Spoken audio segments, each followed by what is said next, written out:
Hello everyone, welcome to Study and Stuff and today we are starting Geography Class 7 Chapter 7 and इसका Part 2 हम आज करने जा रहे हैं।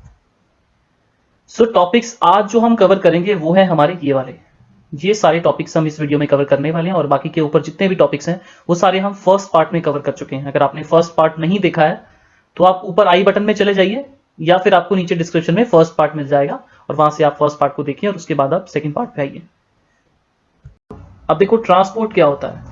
Transport is the means by which people and goods move from one place to another. Transport वो means है, वो जरिया है जिससे लोग और सामान एक जगह से दूसरी जगह मूव कर सकता है। अब देखो ट्रांसपोर्ट में कितनी सारी चीजें आती हैं। हम लोग साइकिल चलाते हैं, वो भी ट्रांसपोर्ट है। स्कूटर, साइकिल, कार में बैठते हैं, ठीक है। ट्रक होते हैं बड़े बड़े, इवन रेलवेज, है ना। ये सारी चीजें, यहाँ तक कि एयरवेज है ना, आपके जो एयरप्लेन्स हैं वो भी सारी की सारी चीजें, ये सब ट्रांसपोर्ट में ही आता है। तो ट्रांसपोर्ट वो सारी चीजें हैं जिससे लोग या फिर गुड्स एक जगह से दूसरी जगह मूव कर सकते हैं। In the early days it took a great deal of time to travel long distances. पुराने जमाने में क्या होता था, अगर आपको बहुत दूर तक जाना है, लॉन्ग डिस्टेंसेस की तरफ मूव करना है, तो आपको बहुत ज्यादा टाइम लगता था। अब बहुत ज्यादा टाइम तो लगेगा ही, क्यों? Because at that time people use to walk. लोगों को पैदल चलना पड़ता था या फिर कुछ एनिमल्स को वो यूज करते थे अपना सामान कैरी करने के लिए और अपने आप को भी कैरी करने के लिए। जैसे आप लोगों ने पुरानी मूवीज में भी देखा होगा, लोग हॉर्सेस में बैठ के भी ट्रैवल करते थे। उसके अलावा आपने बुलक कार्ट देखी होगी। ये सारी चीजें जो हैं, इसको एनिमल्स को भी ट्रांसपोर्ट की तरह यूज करते थे, ठीक है। Invention of the wheel made transport easier. अब देखो इन्वेंशन होगी व्हील की। पुराने टाइम में ये व्हील जब इन्वेंट हुआ, उन्होंने देखा कि अगर हम एक सर्कुलर व्हील बनाते हैं तो रोल करना आसान हो जाता है। मीन्स ट्रैवल करने में कम फ्रिक्शन लगती है, फोर्स कम लगता है और आप बहुत इजीली मूव कर सकते हो एक जगह से दूसरी जगह। और इसमें भी फिर हम देखेंगे कि बहुत ज्यादा ट्रांसफॉर्मेशन आएगा। जैसे देखो, पहले आप स्टोन के इन्होंने रफ बिल्कुल व्हील बनाने स्टार्ट किए। थोड़े हैवी होंगे तो मूवमेंट तो ईजी हो जाएगी, लेकिन फिर भी हैवी होंगे। लेटर ऑन धीरे धीरे उन्होंने लाइट वेट वाले व्हील्स बनाए, वुड के व्हील बनाने स्टार्ट किए। उसके डिजाइन को धीरे धीरे उन्होंने इंप्रूव किया और ये लास्ट में आप देख सकते हो वुड का व्हील है, ऊपर उन्होंने थोड़ा सा रबर लगाया हुआ है ताकि आराम से मूव करे, अच्छे से मूव करे। तो सेकेंड वर्ल्ड वॉर तक यही व्हील्स यूज होते थे सारे के सारे। और आज हम मॉडर्न जब देखते हैं टायर, तो इस तरह का। और मॉडर्न टायर में भी बहुत सारी ट्रांसफॉर्मेशन आ रही है ना। जैसे अब ट्यूबलेस टायर आ गए हैं। तो देखो ये सारी चीजें जो ट्रांसफॉर्मेशन, इतने सारी इन्वेंशन हुई है, इवोल्यूशन हुआ है, ये व्हील का हमने देखा है ना। इससे क्या हुआ, लोगों को आज ट्रांसपोर्ट लोगों का बहुत अच्छा हो गया, बहुत इंप्रूव हो गया है। सो ट्रांसपोर्ट में आप देखो और क्या क्या चीजें होती है। देखो अगर हम अभी भी बात करें, इतना मॉडर्न ट्रांसफॉर्मेशन आने के बाद भी आज भी लोग एनिमल्स को यूज करते हैं। हमारी कंट्री में तो एटलीस्ट आज भी करते हैं। देखो बुलक कार्ट है, ये यहाँ पे पर्सन बैठे हुए हैं, तो बुलक कार्ट में भी ये सामान कुछ लेके जा सकते हैं, यहाँ पे पीछे गुड्स रख लेंगे या फिर लोग बैठ के भी जा सकते हैं। यहाँ पे आप देख सकते हो कैमल को भी एक एनिमल की तरह, एक ट्रांसपोर्ट की तरह इस एनिमल को भी यूज किया हुआ है ना। यहाँ पे देखो पीछे इन्होंने प्रॉपर सीट्स लगा दी हैं, तो अच्छा लग रहा है काफी। तो हम देख सकते हैं कि व्हील भी इन्होंने यूज किया है, प्लस अभी भी एनिमल को एज अ ट्रांसपोर्ट को यूज कर रहे हैं। तो कौन कौन से एनिमल को हम ट्रांसपोर्ट की तरह यूज कर सकते हैं? डोंकीज को यूज करते हैं, म्यूल्स को यूज करते हैं, बुलक्स को यूज करते हैं। ये देखो बुल्स है ना, यहाँ पे इनको यूज करते हैं। कैमल्स को यूज करते हैं और उसके अलावा कुछ कुछ प्लेसेस में कैमल जैसा ही एक और एनिमल होता है, लामा, और यहाँ तक कि याक को भी यूज करते हैं। हिली रीजन में तो याक वगैरह बहुत यूज होते हैं। अब देखो और भी बहुत तरह का ट्रांसफॉर्मेशन है। शुरू में अगर हम देखेंगे तो देखो इंडिया में जब सबसे पहले ट्रैवलर्स आते थे तो वो लैंड के थ्रू ही आते थे, है ना। लेकिन धीरे धीरे क्या हुआ, बाद में हम लोगों ने देखा कि उन लोगों को सी रूट मिल जाएगा। अब देखो ना, the early traders from other countries use to take several months to reach India. तो जब इंडिया आते थे 3-3 महीने, 4-4 महीने लग जाते थे। जैसे आपको लंदन से, किसी को ब्रिटेन से इंडिया में आना है तो 3 महीने आराम से लग जाते होते थे, ठीक है। और उसके बाद क्या हुआ, धीरे धीरे ट्रांसफॉर्मेशन होगा। देखो दे टुक आइदर द सी रूट, या तो वो सी रूट के थ्रू आते थे या फिर वो लैंड रूट के थ्रू आते थे। या तो लैंड से आओगे या सी से आओगे। अब धीरे धीरे आज की डेट में क्या है, आप ये देख सकते हो, आज की डेट में तो एयरप्लेन्स भी हैं। तो एयरप्लेन में अगर बैठ के आते हो, जिस जर्नी को ट्रैवल करने में आपको 3-3 महीने तक लग जाते थे, 3 मंथ्स तक का टाइम लग जाता था, आज वो आप 4 घंटे, 6 घंटे, 8 घंटे में ट्रैवल कर सकते हो। मीन्स 12 आवर्स, 15 आवर्स तक आप पूरी दुनिया में किसी भी प्लेस में हो, आप 12-13 आवर्स में पहुंच सकते हो। मैक्सिमम 15 आवर्स, आप इतने टाइम में पूरी दुनिया में आपको कहीं भी पहुंचना है, आप आज की डेट में आराम से पहुंच सकते हो। तो आप देखो कि कितना बड़ा ट्रांसफॉर्मेशन आया, हमने ट्रांसपोर्ट को बिल्कुल चेंज ही कर दिया है ना। अब देखो airplanes have made travel faster. Airplane ने तो बहुत ही ज्यादा डिस्टेंस भी रिड्यूस कर दी, टाइम भी रिड्यूस कर दिया। Now it takes only 6 to 8 hours to travel from India to Europe. अब आपको यूरोप से पहले लगता था 3 महीने, आज लगते हैं 6 घंटे, 8 घंटे मैक्सिमम। अब modern means of transport thus saves time as well as energy. तो ये जो मॉडर्न मीन्स ऑफ ट्रांसपोर्ट हैं, ये टाइम भी आपका बचाते हैं प्लस एनर्जी भी बचाते हैं। अगर आपको कोई बोले कि बेनिफिट्स क्या क्या होंगे मॉडर्न ट्रांसपोर्ट के, तो आप उसमें बता सकते हो कि the modern transport saves time as well as energy. तो ये बहुत बड़ा बेनिफिट भी है। अब 4 मेजर मीन्स ऑफ ट्रांसपोर्ट होते हैं। कौन कौन से हैं? रोडवेज, रोड के थ्रू आप ट्रैवल करते हो। रेलवेज, रेल के थ्रू भी आप ट्रैवल करते हो। वाटरवेज, शिप्स बोट्स की वेज से आप ट्रैवल करते हो। और उसके अलावा एयरवेज यानी कि एयरप्लेन से भी आप ट्रैवल करते हो। Roadways, the most commonly used means of transport specially for short distances are roads. अब देखो शॉर्ट डिस्टेंस में आपको जाना है, अब आपको दिल्ली से देहरादून जाना है ना, या फिर दिल्ली से आपको आगरा आना है, तो आप बोट वगैरह थोड़ी यूज करोगे। आप ढूंढोगे कि कहाँ पे भाई रिवर कहाँ पे है, हमें बोट कहाँ से मिलेगी, ये सब थोड़ी ढूंढोगे आप। या एयरप्लेन से जाओगे, बहुत जल्दी आपको तो एयरप्लेन से चले जाओ, लेकिन टाइम तो फिर भी लगने वाला। तो शॉर्ट डिस्टेंसेस में बेस्ट जो वे है आपका, बेस्ट ट्रांसपोर्टेशन का वे है, दैट इज रोडवेज। रोड के थ्रू ट्रैवल करो। और रोड भी दो टाइप की होती है। देखो जो पक्की रोड बनी होती है ना, ऐसे कोल टार की सीमेंट की रोड बनी होती है, उसको मेटल्ड रोड बोलते हैं। और जो ऐसे कच्ची रोड बनी होती है, ऐसी पक्की रोड नहीं होती, हाँ बरसातों में खराब हो जाती है, रेन वगैरह के मौसम में बहुत ज्यादा खराब हो जाती है, कीचड़ हो जाता है, लेकिन फिर भी रोड तो है, एक रास्ता तो एटलीस्ट बनाया हुआ किसी भी रीजन में पहुंचने का। इसको हम क्या बोलते हैं? Unmetalled road. ठीक है, ये मेटल्ड रोड होती है और ये होती है अनमेटल्ड रोड, यानी कि कच्ची रोड होगी ये। आप देखो रोड्स, अगर हम देखें तो रोड्स ऑलमोस्ट हम हर जगह पहुंच गए हैं रोड्स बना के। रोड्स आपको प्लेन रीजन में भी मिल जाएंगे, रोड्स हिली रीजन में भी आपको मिल जाएंगे। देखो the plains have a dense network of roads. तो प्लेन्स में तो ऑब्वियसली डेंस नेटवर्क आप रोड का बना ही लोगे, बहुत सारी सड़कें बना ली हैं हम लोगों ने, क्योंकि प्लेन रीजन में आना जाना भी बहुत ईजी होता है। Roads have also been build in terrains like deserts. तो रोड्स हमने डेजर्ट्स जैसे बिल्कुल खतरनाक होते हैं, सैंड ड्यून्स शिफ्ट करते रहते हैं, ऐसी जगह में भी हमने रोड्स बना दी हैं। फॉरेस्ट के बीच में भी रोड बना दी हैं। इवन हाई माउंटेन्स तक हम लोग रोड से पहुंच सकते हैं। ठीक है जी। मनाली, यहाँ पे आपका एक मेंशन है, 1 मार्क का क्वेश्चन बन जाएगा, very very important. Manali Leh highway in the Himalayan mountains is one of the highest roadways in the world. Very very important, 1 mark का क्वेश्चन है ये। Manali Leh highway in the Himalayan mountains is one of the highest roadways in the world. तो एक बहुत ही ऊंची जगह पे ये हाईवे है, मनाली से अगर आप लेह जाते हो। और अब तो अटल टनल भी बन गई है। आपने सुना है किसी ने अटल बिहारी वाजपेयी जी के नाम पे अटल टनल बनाई है हिमाचल प्रदेश में। तो अटल टनल जब से बनी है, तो ये जो डिस्टेंस है ये बहुत ज्यादा रिड्यूस हो गई है। आप देख सकते हो यहाँ पे बड़ी बड़ी बुलेट बाइक्स वगैरह पे लोग ट्रैवल करते हैं यहाँ पे। ठीक है, और देखो सारा सामान इन्होंने बैग्स वगैरह पीछे ही बांधे हुए हैं। ये ऐसी रोड है बहुत खतरनाक, आप देख सकते हो बिल्कुल माउंटेनियस रीजन में है, ये मनाली लेह हाईवे की ही एक फोटो है। Roads build underground are called subways और अंडरपास। देखो रोड्स क्या है, एक तो हम देखते हैं जमीन के ऊपर बनी होती हैं, प्लस रोड्स जो है वो नीचे भी बनती हैं। देखो ये आपको यहाँ पे दिख रहा होगा, ये देखो रोड कैसे ऊपर से आ रही थी और ये एकदम से नीचे एंटर कर गई है ना। तो देखो ऊपर बहुत ज्यादा ट्रैफिक ना हो तो अंडरग्राउंड भी आप रेलवेज बना सकते हो, यहाँ तक कि रोड्स बना सकते हो अंडरग्राउंड आप। उसके अलावा रेलवे के लिए भी यूज किया हुआ है अंडरग्राउंड को, है ना। पहले अंडरग्राउंड वे बनाया है, वहां पे फिर रेलवे डेवलप की है। तो इसको, ये जो अंडरग्राउंड होता है उसको सबवे बोलते हैं, इसको अंडरपाथ बोलेंगे, है ना। और उसके अलावा यहाँ तक कि बड़े बड़े सड़कों के ऊपर भी पुल बना दिए जाते हैं। जैसे आप पंजाब साइड आओ, हरियाणा साइड आओ, दिल्ली साइड आओ, तो हर जगह पे अब फ्लाईओवर्स भी बड़े बने हुए हैं। नीचे रोड्स होंगी, ऊपर भी रोड्स होंगी। इससे क्या होगा, ट्रैफिक मैनेज हो जाता है। तो flyovers are build over raised structures, बिल्कुल ऊंचे स्ट्रक्चर्स पे भी बनाया हुआ है। तो फ्लाईओवर्स भी आज की डेट में बन गए हैं। अब बहुत इंपॉर्टेंट है, वेरी वेरी इंपॉर्टेंट। अब देखो रोड्स के बारे में हम पढ़ रहे हैं। There are several national and state highways in India. तो हाईवेज कैसे होते हैं, रोडवेज में क्या होता है, बहुत सारी डिविजन्स होती हैं। जैसे नेशनल हाईवेज होते हैं जो बड़ी बड़ी कैपिटल्स को कनेक्ट करते हैं। ठीक है, जैसे दिल्ली को अगर राजस्थान में, या फिर राजस्थान की बड़ी बड़ी स्टेट्स को कनेक्ट करेंगे, तो ये नेशनल हाईवे होंगे। स्टेट्स के अंदर जो रोड्स होती हैं जो बाहर नहीं कनेक्ट करती, वो क्या करेंगी, वो आपकी स्टेट हाईवेज हो जाएंगी, है ना। उसके अलावा डिस्ट्रिक्ट हाईवेज होते हैं, लोकल रोड्स होती हैं, ये सब भी होता है। The latest development in India is the construction of expressways. अब एक्सप्रेस वेज आजकल चल रहा है, मॉडर्न कॉन्सेप्ट है। एक्सप्रेस वेज में अगर आपने सुना होगा, Delhi to Agra expressway बना था, और एक मुंबई टू दिल्ली भी एक्सप्रेस वे बनाने की बात करें। एक्सप्रेस वे में क्या होता है, रोड्स होती हैं और वहां पे देखो उसके पैसे ज्यादा लगते हैं, थोड़ा सा टैक्स, आपको टोल टैक्स पे करना पड़ता है। लेकिन उस रोड की बेनिफिट ये है कि रोड में ज्यादा ट्रैफिक नहीं होता। और क्या है, वहां पे अलाउ होता है आपको कि स्पीड से चलो। वहां पे यहां तक कि मेंशन होता है कि आपकी कम से कम स्पीड जैसे कि 80 किलोमीटर पर आवर होनी चाहिए, या फिर उससे ज्यादा होनी चाहिए, है ना। तो ये सब मेंशन होता है, अलग अलग क्राइटेरिया होते हैं। तो वहां पे क्या है, आपको स्पीड अलाउ होती है और आप फटाफट एक जगह से दूसरी जगह मूव कर सकते हो, ट्रैफिक ज्यादा नहीं मिलता। और इसमें भी हम देखोगे तो गोल्डन क्वाड्रिलेटरल। अब क्वाड्रिलेटरल क्या होता है, देखो 4 साइड्स होती हैं किसी भी चीज की, कोई भी शेप होगी जिसकी 4 साइड्स हैं, जैसे स्क्वायर है, रेक्टेंगल है, तो उसको हम क्या बोलते हैं, क्वाड्रिलेटरल बोलते हैं।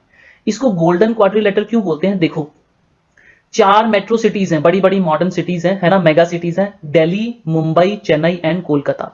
तो ये चारों को जो रोडवे कनेक्ट करती हैं, इसको हम बोलते हैं गोल्डन क्वाड्रिलेटरल। आप देख सकते हो यहाँ पे पिक्चर में, अगर आप देखो ऊपर, तो ये देखो न्यू दिल्ली है, फिर कोलकाता है, फिर चेन्नई है, और उसके बाद महाराष्ट्र है।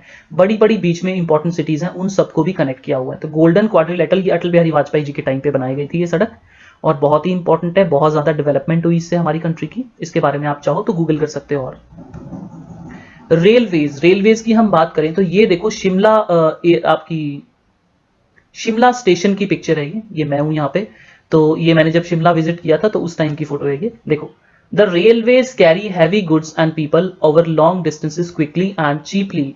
अब रेलवे हमारे लिए क्यों बहुत ज्यादा इंपॉर्टेंट है, क्योंकि देखो रेलवे हैवी गुड्स को भी, मशीनरी को भी एक जगह से दूसरी जगह ट्रैवल करवा सकता है। और कैसे, एक तो क्विकली, रेलवेज की स्पीड बहुत ज्यादा होती है ना, इवन आपकी रोडवे से भी ज्यादा हो सकती है, और चीपली, बहुत सस्ती पड़ती है। अगर आप रेल से ट्रैवल करते हो, आप खुद देखोगे कि आप रोड से ट्रैवल करो, बाय बस ट्रैवल करो, उससे भी बहुत ज्यादा सस्ता पड़ता है आपका रेलवेज।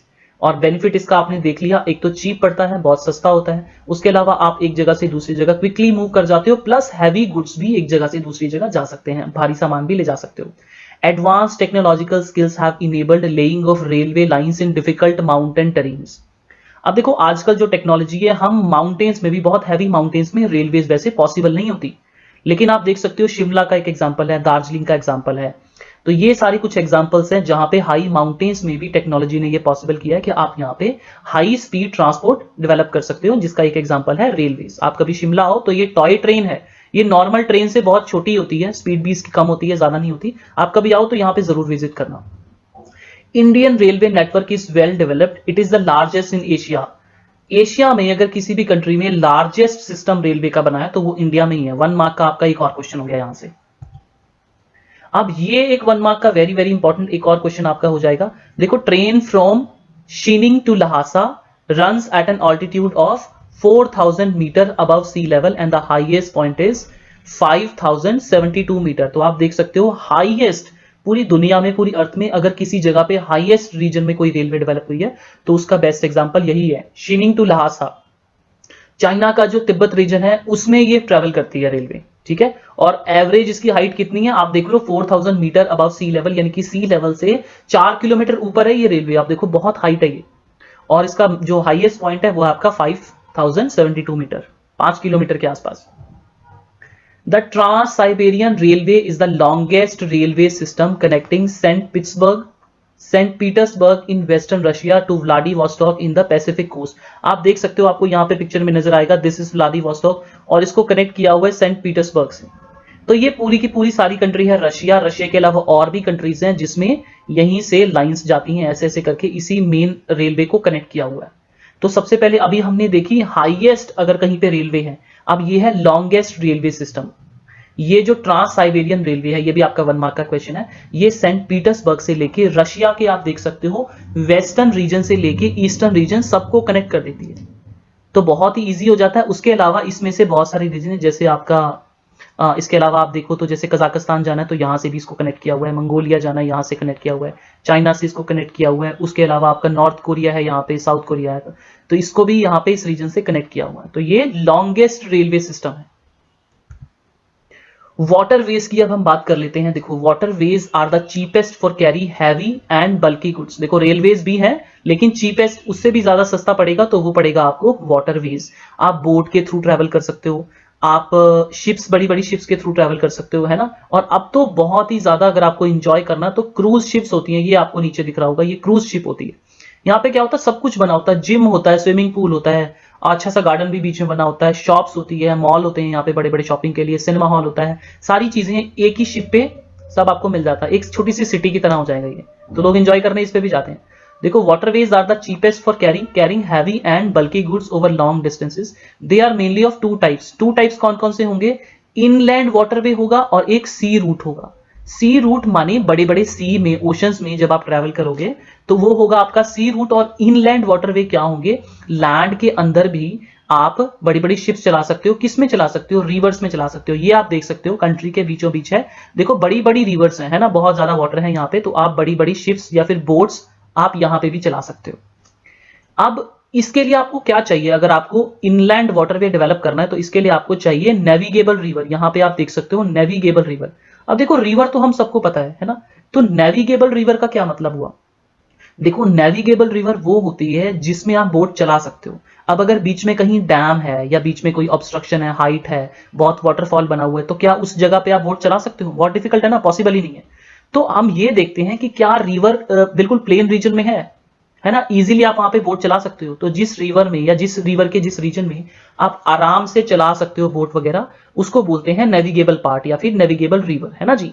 रिवर्स के अलावा आप बड़ी बड़ी लेक्स में भी चला सकते हो बोट्स। जैसे अगर आप हिमाचल आओ कभी, भाखड़ा डैम अगर आपने सुना है, तो वहां पे गोबिंद सागर झील बनती है और वहां पे आप बोटिंग भी करते हो, है ना, और वो लेक है, आप देख सकते हो। तो ये सब क्या है? ये सब एग्जांपल हैं इनलैंड वाटरवेज के।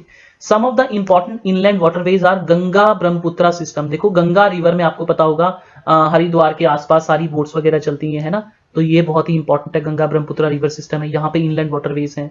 उसके अलावा ग्रेट लेक्स हैं नॉर्थ अमेरिका में। देखो नॉर्थ अमेरिका में भी यूएस और कनाडा के बीच में ग्रेट लेक्स हैं, तो यहाँ पे भी 5 लेक्स हैं वो, और उन सब लेक्स को ना आपस में कनेक्ट किया हुआ है, और उसके बीच में आप बोट्स वगैरह चलाते हो। बहुत ही हैवी मशीनरी को वहां पे यूज करते हो। उसके अलावा रिवर नाइल है, तो इसका भी काफी सारा पार्ट जो है वो नेविगेबल है अफ्रीका में। एयरवेज, ये लास्ट टाइप ऑफ हमारा वे है, ठीक है ना, आपका ट्रांसपोर्टेशन सिस्टम है। ये क्या है? इसमें आप देखोगे ये सस्ता तो नहीं है देखो, but it is the fastest way of transport. Very very important, fastest way of transport. सबसे ज्यादा अगर आपको फास्टली फटाफट किसी जगह पे मूव करना है तो आप एयरवे से जा सकते हो। एयरवे में भी क्या होता है? आप हेलीकॉप्टर यूज कर सकते हो या फिर आप जेट्स यूज कर सकते हो, एयरप्लेन्स बड़े बड़े यूज कर सकते हो। और ये आपके हेलीकॉप्टर्स, एयरप्लेन्स, ये कब डेवलप हुए? ये अर्ली 20th सेंचुरी में ही, ये पिछले 100 साल के अंदर अंदर ही डेवलप हुए हैं। Also the most expensive due to high cost of fuels. भाई बहुत फ्यूल लगेगा इसमें, तो इसीलिए इसकी कॉस्ट भी बहुत ज्यादा होती है, बहुत एक्सपेंसिव होती है। Only mode of transport to reach the most remote and distance areas. अब देखो बहुत ही अलग से कोई आइलैंड है ना, या फिर बहुत ही दूर आपको पहुंचना है, बिल्कुल मोस्ट रिमोट यानी कि बहुत ही बिल्कुल अलग थलग रीजन है या फिर बहुत ही दूर है, तो वहां पे तो बेस्ट मेथड रहेगा कि आप एयरप्लेन से या फिर हेलीकॉप्टर से ही जाओ। अब देखो हेलीकॉप्टर बहुत बढ़िया रहते हैं। क्यों रहते हैं? एयरप्लेन्स के लिए बहुत बड़ी जगह चाहिए, इसको लैंड करने के लिए रनवे बनाना पड़ता है, इसको बहुत ही बड़ी जगह चाहिए अगर इसको लैंड भी करना है या फिर उड़ाना भी है एयरप्लेन को। लेकिन हेलीकॉप्टर को थोड़ी सी जगह चाहिए, ये इजीली मूव कर सकता है। Helicopters are helpful in time of calamities. अगर कोई डिजास्टर वगैरह हो गया है तो उस टाइम पे हेलीकॉप्टर्स बहुत इंपॉर्टेंट है। क्या रोल प्ले करते हैं? फॉर रेस्क्यूइंग पीपल, लोगों की जान बचाने के लिए। फॉर डिस्ट्रीब्यूटिंग फूड, उनको फूड वगैरह डिस्ट्रीब्यूट करने के लिए, वाटर डिस्ट्रीब्यूट करने के लिए, क्लोथ्स, मेडिसिन, अगर ये सब चीजें आपको डिस्ट्रीब्यूट करनी है तो आप हेलीकॉप्टर से जाके वो चीजें पहुंचा सकते हो बहुत इजीली, किसी भी रीजन में कहीं भी पहुंच सकते हैं helicopter. Some of the important airports, अगर हम इंडिया की बात करें, एयरपोर्ट पूरे वर्ल्ड की भी अगर हम बात करें तो बिजिएस्ट एयरपोर्ट्स कौन कौन से हैं? दिल्ली है, मुंबई है, न्यूयॉर्क बहुत इंपॉर्टेंट है, लंदन इंपॉर्टेंट है, पेरिस, जर्मनी का फ्रैंकफर्ट, इजिप्ट का कायरो, ये सारे के सारे बहुत ही इंपॉर्टेंट आपके एयरपोर्ट्स हैं। अब लास्ट हमारा टॉपिक है कम्युनिकेशन। अब देखिए कम्युनिकेशन क्या चीज है ना, हम बोलते हैं कि किसी से कम्युनिकेट करो, है ना, तो इसका मतलब क्या होता है? देखो ये पूरा प्रोसेस हम पढ़ लेते हैं। Communication is the process of conveying message to others. Communication वो प्रोसेस को बोलते हैं जिससे आप अपनी बात, अपना मैसेज दूसरे तक पहुंचाते हो, दूसरे को कन्वे करते हो, है ना। अपनी बात आप कैसे कन्वे कर सकते हो दूसरे से? अब देखो यहाँ पे क्या है, लेटर्स, पहले लेटर्स पोस्ट करते थे, या फिर टीवी के थ्रू आप अपनी बात कर सकते हो, आजकल यूट्यूब के थ्रू वीडियोस बना के आप पोस्ट कर सकते हो, सोशल मीडिया, मोबाइल के थ्रू आप कॉल करके अपनी बात किसी को बता सकते हो, है ना। बहुत सारे ही कम्युनिकेशन के मेथड्स हैं। With the development of technology humans have devised new and fast modes of communication, है ना। आज फास्टेस्ट मोड ऑफ कम्युनिकेशन क्या है? आज तो इंटरनेट है ना। आप सोशल मीडिया में जाओ, फेसबुक यूज करो, ट्विटर यूज करो, पूरी दुनिया को एक साथ कोई भी बात आप बता सकते हो। The advancement in the field of communication has brought about an information revolution। तो ये जो एडवांसमेंट हुई है, आपका इंटरनेट डेवलप किया है, स्मार्टफोन्स डेवलप किए हैं, मोबाइल फोन्स डेवलप किए हैं, इससे क्या है, एक इंफॉर्मेशन रेवोल्यूशन आ गया है। आप फटाफट अपनी कोई भी इंफॉर्मेशन किसी को पहुंचा सकते हो। अब आप देखो ना, आपको कोई भी डाउट आ रहा है, आप कहां पे सर्च करते हो? आप लोग गूगल करते हैं, है ना, आप उसको फटाफट सर्च करते हो, तो उससे क्या हो रहा है, इंफॉर्मेशन रेवोल्यूशन ही आ गया। आपको कोई भी इंफॉर्मेशन चाहिए तो आपको कहीं से भी पूरे वर्ल्ड में, अमेरिका में कुछ हुआ है वो भी आपको पता चल सकता है। सही है। तो एक इंफॉर्मेशन रेवोल्यूशन है ना। आप देखो, different modes of communication are used to provide information to educate as well as to entertain. अब देखो, ये जो इतनी सारी आपको फैसिलिटी मिली है, कम्युनिकेशन के बहुत अच्छे अच्छे मेथड्स डेवलप हुए, इससे आप अपने आप को एजुकेट भी कर सकते हो। अब आप जैसे आप ये मेरी वीडियो देख रहे हो, है ना, आप अपने आप को, आप पढ़ना चाहते थे ये टॉपिक, तभी आपने ये वीडियो देखी है, तो आप अपने आप को एजुकेट भी कर सकते हो, ये सारी इंफॉर्मेशन आप फ्री में ले सकते हो। उसके अलावा आप एंटरटेनमेंट भी कर सकते हो। कोई टिकटॉक यूज कर लिया किसी ने, है ना, किसी से बात कर ली, फेसबुक यूज कर लिया, या आपने कोई वीडियोज ही, फनी वीडियोज, कोई मूवीज वगैरह देख ली, ये सब भी आप कम्युनिकेशन मेथड्स जो आजकल डेवलप हो गए हैं, ये सब टेक्नोलॉजी, इससे आप कर सकते हो। Evolution of the communication system, अब ये बहुत ही सिंपल प्रोसेस है, बहुत ही सिंपल है, आप देख सकते हो यहाँ पे, ठीक है। तो इसमें क्या है, आप देखो यहाँ पे सबसे पहले अर्ली मैन है, और वो क्या कर रहे हैं, आप देख सकते हो, लोग हैं सबसे पहले, तो वो क्या कर रहे हैं, एक जगह से दूसरी जगह खुद ही पहुंच के अपनी बात पहुंचा रहे हैं। उसके बाद क्या है कि आपने सुना होगा, पुरानी मूवीज वगैरह में भी आपने देखा होगा कि कबूतर वगैरह के थ्रू भी मैसेज भेजने का रिवाज था पहले। कबूतर या चील के थ्रू आप अपना मैसेज भेजते थे कहीं पे भी। उसके अलावा विलेज में आपको, या फिर राजा ने कोई बात बतानी है लोगों को, तो वो क्या करते थे, ढोल पिटवाते थे। गांव गांव में ढोल वाला जाएगा और वो ढोल पीटेगा, सुनो सुनो सुनो लोगों, राजा ने ऐसे करके कोई मैसेज निकाला है, वो आपको कोई मैसेज देना चाहते हैं। या फिर किसी का बच्चा गुम हो गया, तो विलेज विलेज घूमता था ढोल वाला, कि किसी का बच्चा गुम हो गया है, तो आप, किसी को मिला है तो आप वापस कर दो या बता दो, है ना। फिर बाद में धीरे धीरे क्या हुआ, पोस्टमैन वगैरह, आप चिट्ठियां पोस्ट करते थे, लेटर लिखते थे, उसको पोस्ट करते थे, ये सिस्टम आया। उसके अलावा आप देखो क्या है, आपको जो इन्फॉर्मेशन चाहिए, न्यूज़पेपर के थ्रू भी आप बता सकते हो, है ना। तो न्यूज़पेपर वगैरह भी डेवलप हुए, बुक्स वगैरह प्रिंटिंग स्टार्ट हुई, और आजकल तो मजे लग गए भाई। आप देख सकते हो यहाँ पे क्या है, टीवी है आपका, लैपटॉप है, उसके अलावा मोबाइल फोन है आपका, दूसरा टेलीफोन है, उसके अलावा फैक्स मशीन है ना, कंप्यूटर्स हैं, आज सिनेमा हॉल है, मूवीज के थ्रू भी तो आपको इन्फॉर्मेशन ही मिलती है। आप देखो ना, किसी ने हॉलीवुड में कोई मूवी बनाई है, अमेरिका में बनाई, आप यहाँ पे देख सकते हो। उसके अलावा सैटेलाइट के थ्रू भी आप कम्युनिकेशन कर सकते हो। ये सारा का सारा इंटरनेट वगैरह जो भी कम्युनिकेशन है, आप इसको सैटेलाइट के थ्रू भी करते हो। जैसे घर बैठे आप टीवी देखते हो, है ना, आपकी डिश है, तो डिश में आप कैसे देखते हो सब कुछ, जैसे कोई टाटा स्काई की डिश है, किसी की एयरटेल की डिश है ना, तो वो आप कैसे देखते हो, घर बैठे चैनल्स आप देख रहे हो, कोई भी चैनल देखते हो, वो सैटेलाइट के थ्रू सारा कम्युनिकेशन होता है, उसके थ्रू आप देख रहे हो। Mass media, very very important, mass media, जैसे टीवी है, न्यूज़पेपर है, रेडियो के थ्रू आप कोई बात कर रहे हो, तो ये सब क्या है, देखो, through newspaper, radio, television, we can communicate with a large number of people. आपको अगर बहुत ज्यादा लोगों के साथ कोई बात करनी है एक साथ, तो आप इन मेथड्स के थ्रू कर सकते हो, न्यूज़पेपर, रेडियो, टेलीविजन। आजकल तो एक और चल गया है, वो क्या है, आजकल है ट्विटर या फिर फेसबुक, उसको आप बोल सकते हो सोशल मीडिया, है ना। तो सोशल मीडिया को आप सीधे मान लो कि सोशल मीडिया के थ्रू भी आज आप कोई भी बात कर सकते हो। और क्योंकि आप बहुत ज्यादा लार्ज नंबर ऑफ पीपल से कम्युनिकेट कर सकते हो, है ना, तो इसीलिए इन मेथड्स को बोलते हैं मास मीडिया, ठीक है। क्योंकि आप बहुत ही मास के साथ कम्युनिकेशन, मास कम्युनिकेशन कर सकते हो, आप बहुत ही ज्यादा लोगों को कोई बात पहुंचा सकते हो। The satellites have made communication even faster, satellites के थ्रू ये सारा काम हुआ है, ठीक है, कम्युनिकेशन बहुत फास्ट हो गया है।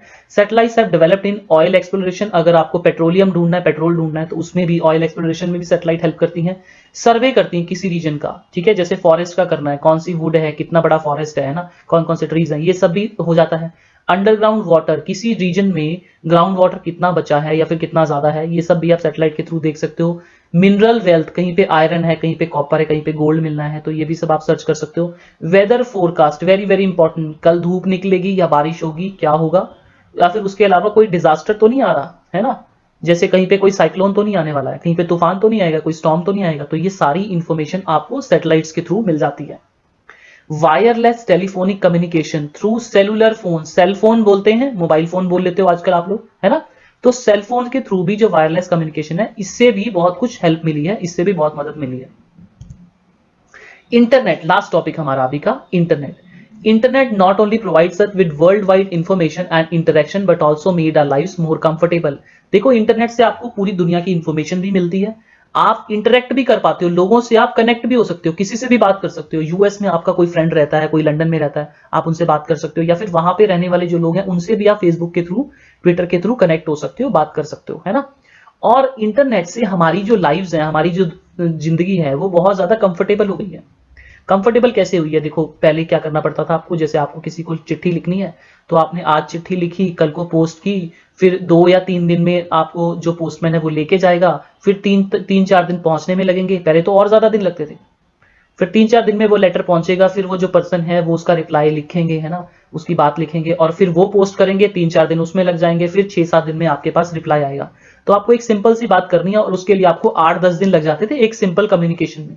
आज तो बहुत ईजी है, देखो we can send electronic mails, email जिसको बोलते हैं, आप ईमेल सेंड करो, साथ साथ रिप्लाई कर सकता है पर्सन। अब तो बहुत ईजी हो गया है, आप वीडियो कॉल कर सकते हो किसी को भी। उसके अलावा क्या होता है, रेलवे की किसी को टिकट बुक करनी है ना, आपको एयरवे की टिकट बुक करनी है, या फिर आपको सिनेमा वगैरह देखना है, मूवीज देखनी है, होटल बुक करना है ना, या फिर आपको सिनेमा की टिकट बुक करनी है, ये सब आप घर बैठे आराम से फोन में कर सकते हो। We can use Google maps, आप गूगल मैप यूज करो और कहीं पे भी आपको जाना है तो लोगों से रास्ता भी पूछने की जरूरत नहीं पड़ती, आप कहीं पे भी जा सकते हो। We can access a lot of valuable information. अब जैसे ये आप वीडियो देख रहे हो तो ये वैल्यूएबल इंफॉर्मेशन वाली वीडियो है जो आपको इंटरनेट के थ्रू ही देख रहे हो आप। We can access all the government services online, government की सर्विसेज भी आप ऑनलाइन देख सकते हो, है ना। जैसे आपने अभी देखा होगा कि आपको वैक्सीन बुक करवानी थी तो वो सारा भी आपने ऑनलाइन सर्च कर लिया, है ना, तो ये सब भी आप करवा सकते हो। With this kind of interconnectivity of people, services and institutions, तो किस किस चीजों को कनेक्ट करती है ये, पीपल लोगों को भी कनेक्ट करती है, सर्विसेज बहुत सारी सर्विसेज भी कनेक्ट हो जाती हैं, और इंस्टीट्यूशंस भी हैं, है ना, वो भी कनेक्ट हो जाते हैं अक्रॉस द वर्ल्ड, पूरी दुनिया के साथ कहीं पे भी कनेक्ट हो जाते हैं। We are a large global society, आज देखा जाए तो पूरी दुनिया में सारे लोग एक दूसरे से कनेक्टेड हैं और इसलिए हम लोग क्या बन गए हैं, we have become a large global society. तो इस चैप्टर में इतना ही, मिलते हैं आपको बहुत जल्दी नेक्स्ट चैप्टर के साथ। Thank you, thank you. Subscribe कीजिए हमारे चैनल को और नए नोटिफिकेशंस पाने के लिए बेल आइकन को प्रेस कर दीजिए।